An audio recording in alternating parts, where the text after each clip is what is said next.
નમસ્કાર મિત્રો, એકવાર ફરી આપનું સ્વાગત કરું છું આપણી યુટ્યુબ ચેનલ પર।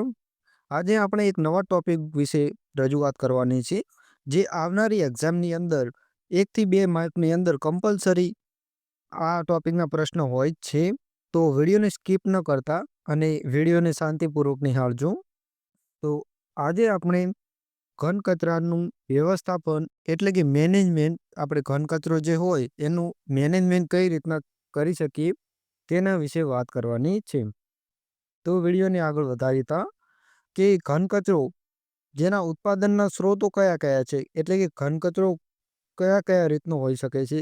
એટલે કે તેની અંદર પ્રથમ આવશે ઘરેલું, એટલે ઘરની અંદરથી જે કચરો નીકળતો હોય એ, ત્યારબાદ વાણિજ્યક, ત્યારબાદ સંસ્થાકીય, સંસ્થા એટલે કે કોઈ શાળા હોય, કોઈ મોટી કોલેજો હોય તેની અંદરથી નીકળતો કચરો। ચોથા નંબરમાં આવે રસ્તા પરનો કચરો। રસ્તા પર જે આજુબાજુની અંદર વૃક્ષો હોય છે તેના પાંદડાના કારણે પણ કચરો પેદા થતો હોય છે। ત્યાર પછી 5મા નંબરમાં આવે કસાઈખાનામાંથી, જેની અંદરથી પ્રાણીઓના મૃતદેહ વગેરેનો કચરો ભેગો થતો હોય છે। ત્યારબાદ આગળ જોઈએ તો પ્રતિદિન એક વ્યક્તિ સરેરાશ લગભગ 300 થી 400 ગ્રામ કચરો પેદા કરે છે। એક વ્યક્તિ સરેરાશ લગભગ 300 થી 400 ગ્રામ કચરો પેદા કરે છે। ત્યારબાદ આગળ જોઈએ તો કે ઘન કચરાના નિકાલની પદ્ધતિ। આપણે ઘન કચરો નિકાલ કરવો હોય તો તેના માટે કેટલી પદ્ધતિઓ છે, તો તેની અંદર આવશે પહેલું ડમ્પિંગ કરવું, ત્યારબાદ ભૂમિપૂરણ કરવું અથવા તો તેને સેનેટરી લેન્ડ ફિલિંગ પણ કહેવામાં આવે છે। ત્યારબાદ કમ્પોસ્ટિંગ અને વર્મ કમ્પોસ્ટિંગ, એટલે કે જે આપણે ખાતર બનાવીએ એ કઈ પદ્ધતિથી બને, તો કે કમ્પોસ્ટિંગ અને વર્મ કમ્પોસ્ટિંગ। ત્યારબાદ ચોથા નંબરમાં આવે બાળવું, એટલે કે ભસ્મીકરણ કરીને। ત્યાર પછી આવશે દાટવું, કચરાને દાટી દઈને। ત્યાર પછી છઠ્ઠા નંબરમાં આવશે ખાતર બનાવવાના હેતુસર ખાડામાં નાખવું। તો આટલી પદ્ધતિઓ દ્વારા આપણે ઘન કચરાનો નિકાલ કરી શકીએ છીએ। તેની અંદર સૌ પ્રથમ આપણે જોઈએ તો કે ડમ્પિંગ। આપણે ડમ્પિંગ કોને કહી શકીએ, તો જોઈએ તો કે ઘન કચરાને ખુલ્લી બિન વારસાકારક નીચાણવાળી જમીનમાં નાખી।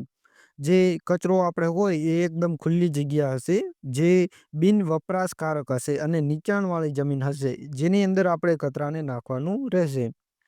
તેની અંદર મિત્રો બેક્ટેરિયા દ્વારા કચરાનું વિઘટન થાય છે। તેની અંદર મિત્રો ઘણા સમય બાદ બેક્ટેરિયા દ્વારા તેનું વિઘટન થવાનું શરૂઆત થશે। આ પદ્ધતિનો બહિષ્કાર કરવામાં આવ્યો અને તેનો અમલ કરવાનું સલાહ આપતી નથી, કારણ કે આના દ્વારા મચ્છર અને માખીઓ જે આ કચરા ઉપર જઈ અને આપણા ઘરની અંદર આવશે અને જેના કારણે રોગચાળો ફેલાવાની શક્યતાઓ રહેલી છે। જેના કારણે આ પદ્ધતિનો બહિષ્કાર કરવામાં આવ્યો અને સરકાર આને અમલ કરવાનું પણ સલાહ આપતી નથી। તો આ રીતે તમે ડમ્પિંગ યાદ રાખવાનું। ત્યારબાદ નેક્સ્ટ જોઈએ તો કે ભૂમિપૂરણ કરવું। હવે ભૂમિપૂરણ જેની અંદર 3 સી સામેલ છે, જેની અંદર પહેલો સી એટલે કે સીમિત કરવું, જેને આપણે કોન્ફાઇન કહીશું। ત્યારબાદ બીજા નંબરનું વ્યવસ્થિત ગોઠવવું એટલે કે કોમ્પેક્ટ, અને ત્રીજા નંબરમાં આવશે કવર એટલે કે ઢાંકવું। તેની અંદર મિત્રો જોઈએ તો કે રહેણાંક સ્થળથી ઓછામાં ઓછું 3 કિલોમીટર દૂર ભૂમિપૂરણ કરવું જરૂરી છે। કેટલા કિલોમીટર, કે રહેણાંક સ્થળથી ઓછામાં ઓછું 3 કિલોમીટર અને એરપોર્ટથી ઓછામાં ઓછું 5 કિલોમીટર। ભૂમિપૂરણ જે આપણે રહેતા હોય ત્યાંથી 3 કિલોમીટર દૂર કરવાનું, અને એરપોર્ટ હોય ત્યાં નજીક તો તેનાથી 5 કિલોમીટર દૂર કરવાનું, બરોબર। તેની અંદર મિત્રો નિકાલની કેટલીક પદ્ધતિઓ આવેલી છે, જેની અંદર પહેલી જોઈએ તો કે ટ્રેન્ચ મેથડ, જેને આપણે ગુજરાતીમાં લાંબા સાંકડા ખાડાની પદ્ધતિ તરીકે ઓળખીએ છીએ। તેની અંદર શું હોય મિત્રો કે જમીન સમતલ હોય અને 2 મીટર ખાડો ખોદી તેમાં કચરો ભરી માટીથી ઢાંકી દેવામાં આવે છે। આ ટ્રેન્ચ મેથડ છે, જેની અંદર શું કરવાનું કે જમીન સમતલ હોવી જોઈએ, 2 મીટર ખાડો ખોદવાનું અને જેની અંદર કચરો ભરી અને તેને માટીથી ઢાંકી દેવાનો રહેશે, જેને ટ્રેન્ચ મેથડ કહેવાય। ત્યારબાદ બીજા નંબરની મેથડ છે કે એરિયા મેથડ, જેને આપણે ગુજરાતીમાં ક્ષેત્ર પદ્ધતિ તરીકે ઓળખીએ છીએ। તેની અંદર એવું હોય કે ઉપયોગ પ્રાકૃતિક ગતવાળી જમીનના પૂરણ માટે થાય છે. માટી બીજી જગ્યા પરથી લાવવામાં આવે છે. વધુ કચરો હોય ત્યારે ખૂબ જ ઉપયોગી છે. આમાં એવું હોય કે જમીન હોય એ પ્રાકૃતિક ગતવાળી હોવી જોઈએ અને તેના માટે જે માટી આવે તેને ઢાંકવા માટે તે બીજી જગ્યા પરથી લાવવામાં આવે છે. અને વધારે પડતો કચરો હોય તો તેમાં આ પદ્ધતિ ખૂબ જ ઉપયોગી નીવડે છે. ત્યારબાદ ત્રીજા નંબરની પદ્ધતિ છે કે ઢોળાવ પદ્ધતિ, જેને આપણે રેમ્પ મેથડ તરીકે ઓળખીએ છીએ. તેની અંદર મિત્રો કે રાસાયણિક અને ભૌતિક પ્રક્રિયાને કારણે 7 દિવસમાં તાપમાન 60 સેલ્સિયસ વધે છે. તેની અંદર રાસાયણિક અને ભૌતિક ક્રિયા થશે જેની અંદર 7 દિવસમાં તાપમાન 60 સેલ્સિયસ વધે છે. જેના કારણે પદાર્થનું વિઘટન થાય છે. પછી આ ઠંડુ પાડવામાં આવે તો 2 થી 3 અઠવાડિયા લાગે છે અને તેમાંથી મિથેન ગેસ બળતણ તરીકે વાપરી શકાય તે મળી આવે છે. તેને ઠંડુ પાડવાનું મિત્રો 2 થી 3 અઠવાડિયા લાગે, જેની અંદરથી મિથેન મળે જે આપણે ગેસ તરીકે બળતણમાં વાપરી શકીએ છીએ. પરંતુ આ મિથેન ગેસ જે 60% હવામાં ઉડી જાય છે. 60% તો હવામાં ઉડી જાય છે અને 40% આપણને મળે છે. તો આ હતી નિકાલ પદ્ધતિ. ત્યારબાદ ભસ્મીકરણ જોઈએ તો ભસ્મીકરણ એટલે તમે બધા જાણતા જ હશો કે ભસ્મીકરણ એટલે કે તમને ખબર પડી જ જાય કે બાળીને રાખ કરી દેવું. તો તેની અંદર જ્યારે બીજો કોઈ વિકલ્પ ન હોય તો કચરાનો નિકાલ બાળીને થઈ શકે છે. આ તો એકદમ ઈજી જ છે. ભસ્મીકરણ તો બાળવાનું છે ખાલી કચરાને. ત્યારબાદ ચોથા નંબરમાં જોઈએ તો કે કમ્પોસ્ટિંગ. કમ્પોસ્ટિંગ એટલે શું? તો કે ઘન કચરા પર જીવાણુની પ્રક્રિયા થઈ ખાતર બને છે. તે ટકાઉ ગંધ રહિત હોય છે. કમ્પોસ્ટિંગ એટલે જે આપણે જીવાણુની પ્રક્રિયા થાય અને તેના દ્વારા ખાતર બને તે ટકાઉ અને ગંધ રહિત હોય છે. માખીઓ આકર્ષિત થતી નથી જેની અંદર.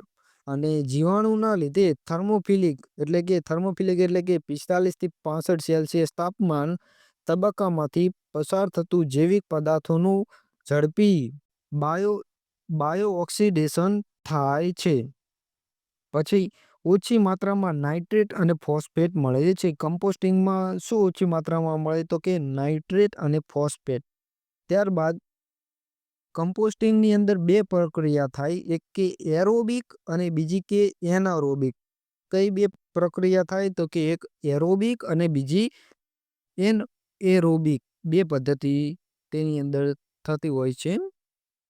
તો તેની અંદર જોઈએ તો એનએરોબિક તે એક કુદરતી, ધીમી અને વધુ સમય લેતી પદ્ધતિ છે. જે 1 અઠવાડિયાના અંતે તાપમાન 60 સેલ્સિયસ જેટલું વધે છે. 4 થી 6 મહિનામાં બધા જ બેક્ટેરિયા અને પ્રજીવો નાશ પામે છે. તો તેની અંદર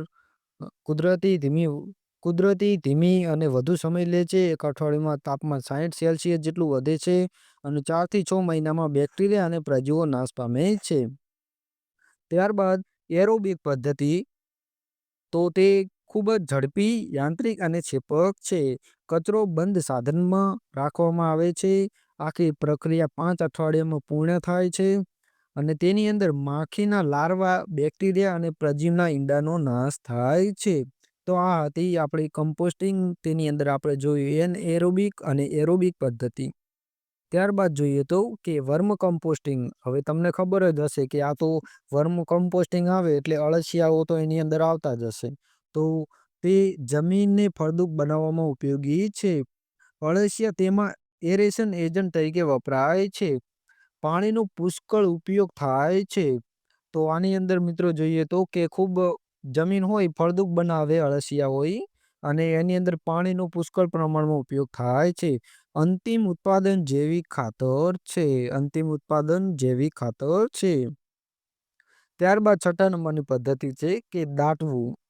તો કે નાના કેમ્પસમાં કચરાના નિકાલ માટે યોગ્ય છે. નાનું કેમ્પસ હોય તો આપણે તેની અંદર જોઈએ કે કેમ્પસની અંદર કચરો હોય તો તેનો નિકાલ આ રીતે દાટી અને કરવામાં આવે છે. જેની અંદર 1.5 મીટરથી 2 મીટર ખાડો ખોદવામાં આવે છે. 1.5 મીટરથી 2 મીટર ખાડો ખોદી એની અંદર આપણે જે કચરો હોય તેને દાટવાનું રહેશે. અને એની ઉપર માટીનું 30 સેન્ટીમીટર જેટલું સ્તર બનાવવામાં આવે છે. આ 4 થી 6 મહિનામાં ખાતર બની જાય છે. 4 થી 6 મહિના લાગે આની અંદર ખાતર બનતા, બરોબર? હવે જોઈએ તો આગળ કે કચરાનું એક પ્રતિ વ્યક્તિએ કેટલું સરેરાશ કચરો ઉત્પન્ન કરે છે. તો આપણે વસ્તી લાખની અંદર છે અને કેટલો કચરો ઉત્પન્ન કરે છે એ જોઈએ તો કે 1 થી 5 લાખ વસ્તી હોય તો તે સરેરાશ 210 જેટલો કચરો ઉત્પન્ન કરે છે. ત્યારબાદ 5 થી 10 લાખ વસ્તી હોય તો 250 કચરો ઉત્પન્ન કરે છે. ત્યારબાદ 10 થી 20 લાખ વસ્તી હોય તો 270 જેટલો કચરો ઉત્પન્ન કરે છે અને 20 થી 50 હોય તો તે 350 જેટલો કચરો ઉત્પન્ન કરે છે. ખાસ મિત્રો આ એક વખત તમે જોઈ લેજો, કારણ કે ઘણી વખત આ પ્રશ્ન પરીક્ષાની અંદર વારંવાર પૂછાય છે, એટલા માટે ખાસ આના ઉપર ધ્યાન આપજો તમે.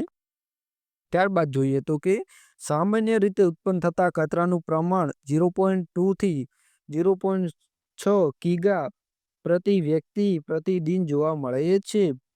ત્યારબાદ મુંબઈ જેવું મેગા સિટી 6500 ડીપીટી થી વધુ ઘન કચરો પેદા કરે છે.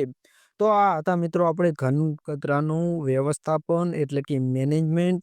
તો આ એક વખત તમે બધા શાંતિથી નિહાળી લેજો વિડીયો, અને આની અંદર તમે ઘણા બધા MCQ આની અંદરથી તમારે કવર થઈ જશે. તો thank you so much all.